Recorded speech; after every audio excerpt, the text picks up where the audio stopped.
Welcome to This Week in the Index. I'm your host, Grayson Brulte. Overall, it was a good week in the markets for the week of June 26th, as the Road to Autonomy Index returned 1.96%. The S&P 500 returned 2.08%. The Nasdaq 100 returned 1.64%. The Road to Autonomy Index underperformed the S&P 500 by 0.12%. The Road to Autonomy Index outperformed the Nasdaq 100 by 0.32%. The top performing stocks in the Road to Autonomy Index this week were Luminar, which returned 9.73%, Magna, which returned 8.51%, FedEx, which returned 6.69%. While these stocks performed well, they are just 3 of the 38 publicly traded companies that are components of the Road to Autonomy Index. News and opinion drives the market, and this week in autonomy, there were some developments. Our perspective on why LVMH will introduce an autonomous vehicle service in the future started to have some clarity this week, as Bloomberg has reported that as part of LVMH's new Louis Vuitton store in East Hampton, clients and guests will be able to be picked up in a bespoke MOKE anywhere in East Hampton and driven to the boutique. While they're there at the boutique, they'll have the opportunity to purchase a limited edition Louis Vuitton Never Full bag that says Hamptons.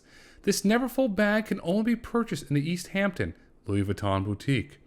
Combining retail and mobility experience is the future of LVMH, and the groundwork is being laid with the Louis Vuitton East Hampton boutique MOKE experience. On episode 88 of the Road to Autonomy podcast, we had the CEO of the EVT Group on, owner of MOKE International, who spoke at great length about how he's turning the MOKE brand into a lifestyle brand. It's a wonderful episode, and I encourage you to listen to it. While the Louis Vuitton East Hampton stores integrated mobility into the experience, the concept of exclusive products only being available in select cities is nothing new for LVMH. In St. Barth, for example, at the Dior store, you can only purchase the Dior St. Barth book tote bag. On the same island, LVMH owns and operates the Cheval Blanc St. Barth Isle de France hotel. It's a fantastic hotel where mobility experience can easily be integrated, starting with MOKEs as they're readily available on the island of St. Barth. While LVMH is laying the groundwork for something special, companies are hard at work developing autonomous driving technologies. To quote Cruise co-founder and CEO Kyle Vogt from a June 29th tweet, and quote, "Rate of progress right now for robotaxis is insane. Never seen anything like it," end quote. Mr. Vogt is correct and should be applauded for the great work that Cruise and the team is doing, as there is a growing chorus of individuals who want to see progress being made with autonomy unfortunately come to a screeching halt.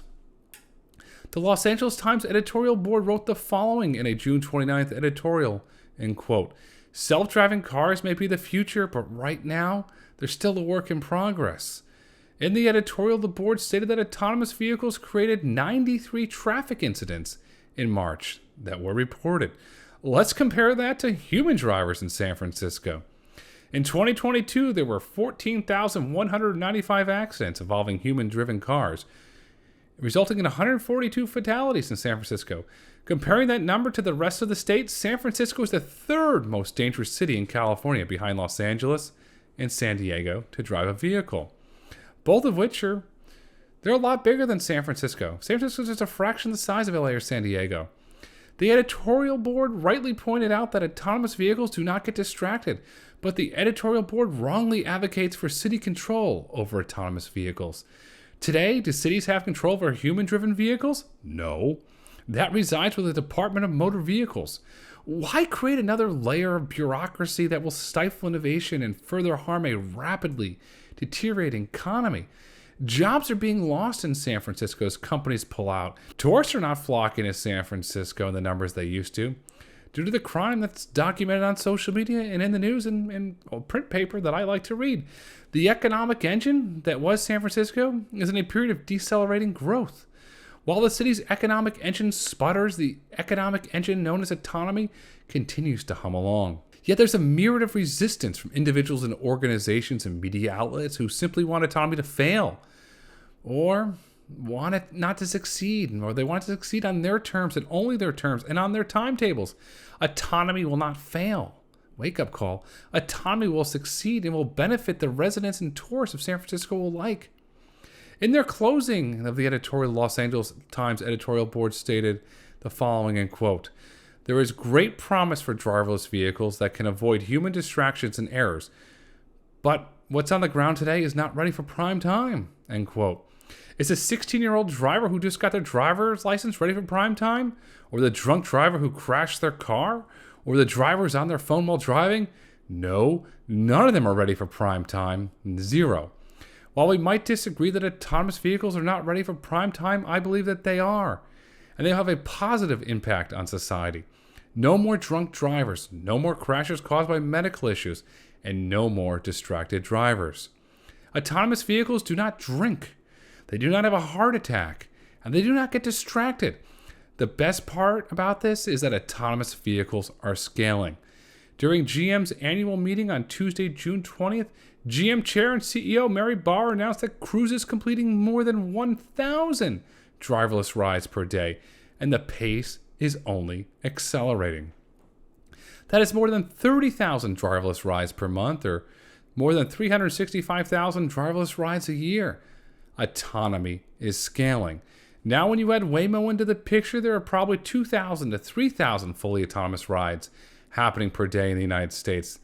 That is in the range of 730,000 to 1.095 million fully autonomous rides in the United States a year. Autonomy is scaling. Autonomy is a business. Autonomy is a business that is scaling. By 2025, GM is projecting that Cruise will be generating $1 billion in yearly revenue. If Cruise is generating $1 billion in yearly revenue by 2025, imagine what Waymo will be generating, or Motional for that matter. Autonomy is coming, and autonomous vehicles will help to usher in the autonomy economy. Today, we are merely at the starting line for what is to come with autonomy and its economic impact. In the future, autonomy will be one of the largest industries in the world. Autonomy is a business, and there's an index to track its performance. The autonomy economy is coming. Follow the road to autonomy index on your favorite finance app. The ticker is Autonomy, AUTONOMY. Again, the ticker is Autonomy.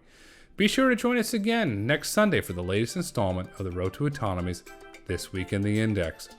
The future is bright. The future is autonomous. The future is the autonomy economy.